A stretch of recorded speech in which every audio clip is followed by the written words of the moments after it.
Hello and welcome. I'm Rawia Alami and this is the Dailies, where we take a look at important news stories, reports, analyses and articles published in newspapers and media outlets across the world. Most newspapers led with the tragic news of 15 dead and 18 injured after an accident in Lisbon, while global outlets continued coverage of Beijing's military parade, spotlighting the united front of Russian, Chinese and North Korean leaders and intensifying Western concerns. American media focused on local developments such as federal judges ruling against the Trump administration's cancellation of Harvard funding, as well as the extended National Guard deployment in D.C. In Britain, Angela Rayner's political scandal took center stage as the press delivered harsh criticism and intense scrutiny of her actions as Deputy Prime Minister. We'll start with the New York Times, which published a news analysis of the deepening ties on display between China, Russia and North Korea at Beijing's military parade. TV news viewers saw President Trump offer polite praise for the parade in Beijing, but behind the scenes, he showed real frustration as his much-anticipated meeting with President Putin failed to deliver any progress on ending the war in Ukraine.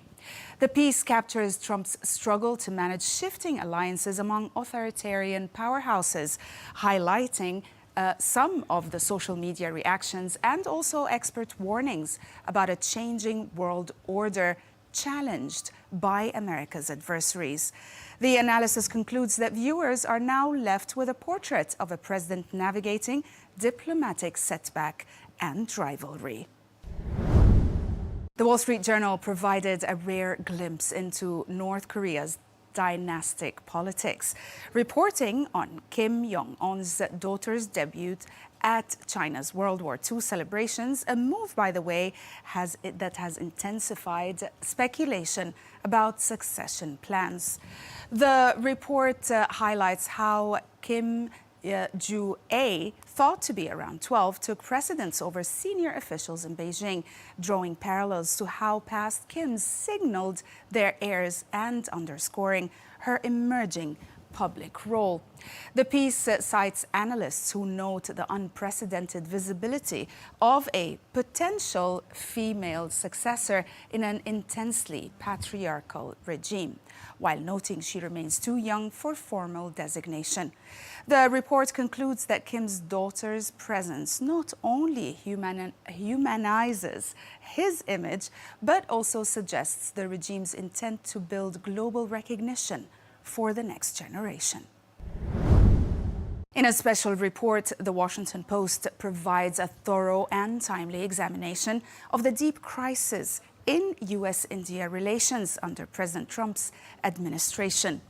The report highlights how sharply increased tariffs and repeated attacks by Trump's advisor, Peter Navarro, have provoked anger and confusion in New Delhi, undermining decades of partnership and leading to new diplomatic strains.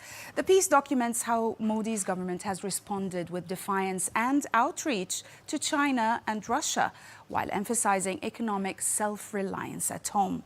Analysts also warn that rising anti-American sentiment and stalled negotiations may weaken strategic and defense and economic ties for years to come. The report contends that this is a pivotal moment in the relationship between the world's largest democracies. The Times, like many other British newspapers, followed Deputy Prime Minister Angela Rayner's political scandal, revealing key facts about Rayner's financial arrangements involving her disabled son's trust and the resulting stamp duty controversy. The report explains that Rayner set up a trust in 2020 to secure her son's future, funding it with an NHS compensation award due to his lifelong special needs. Now, after her divorce, Rayner transferred her share of the family home into the trust and later sold it for £162,500. Now, using those funds to buy her flat in Hove, The piece also highlights that while Rayner maintains she acted in her child's best interests, critics argue transparency is lacking, fueling the ongoing scandal. It also underscores the rising questions about the ethics and legality of her actions amid intense public and media scrutiny. Opinion articles tackled Rayner's scandal, with some delivering a scathing verdict on her future. Tom Harris, for one, wrote in The Telegraph arguing that the Deputy Prime Minister's admitted underpayment of stamp duty disqualifies her from public office. Harris criticizes Rayner's defense strategies, claiming victimhood and blaming wrong advice, and highlights the investigation triggered after the Telegraph exposed the £40,000 tax error linked to the trust she created for her son. The article highlights that while Rayner referred herself for an ethics probe, Labour cannot credibly pursue tax cheats with her in office. The piece underscores the view that this controversy has destroyed Rayner's leadership ambitions and recommends her removal from her ministerial roles, though not from her party mandate. In an exclusive, The Times of Israel reviews the UAE's sharp warning to Israel that any move to annex parts of the West Bank would cross a red line, threatening to dismantle the Abraham Accords and halt regional integration. The UAE's top envoy, Lana Nusayba, made a direct appeal to the Israeli public as Netanyahu's ministers considered controversial annexation proposals in response to growing Western recognition of Palestinian statehood. The piece highlights how UAE, once a champion of normalization, now openly states that Israeli expansion would destroy hopes for lasting peace and a two-state solution. Arab capitals, including the UAE, signal that future cooperation hinges on Israel shelving annexation, not entrenching its presence further. Moving on to The Economist, which reviewed President Trump's military strike on a suspected drug boat linked to Venezuela's notorious gang, framing the action as tough on-crime politics aimed at combating America's drug crisis. The piece details Trump's strategy of labeling cartels as terrorists, a move that grants broad legal authority, but it is contested and potentially risky. The report notes official video footage dominating news coverage and highlights concerns about extrajudicial killings, the lack of hard evidence for an invasion, and the consequences of bypassing arrests for direct military action.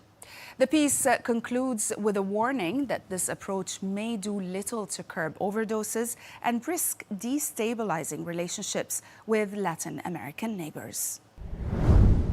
And on a lighter note, we'll end with this article by Adam Alexic in the Financial Times, which offers a sharp critique of how social media algorithms and influencers drive viral slang into mainstream language. The article highlights the feedback loop where words like delulu for delusional, mid for mediocre, drip for stylish outfit, and brain rot for obsessive, meaningless content. All these get picked up for their emotional punch and shareability, then amplified by creators seeking attention and algorithmic rewards. The terms like woke, fit check, slay, no cap, and catchphrases like living rent-free are actually cited as examples of trends that spread not for depth or quality, but for the raw reactions they spark. The author also warns that this virality reflects a larger cultural shift, where chasing attention and emotional reactions can overshadow true expression and meaning in our everyday language. That's it for today. Thanks for watching.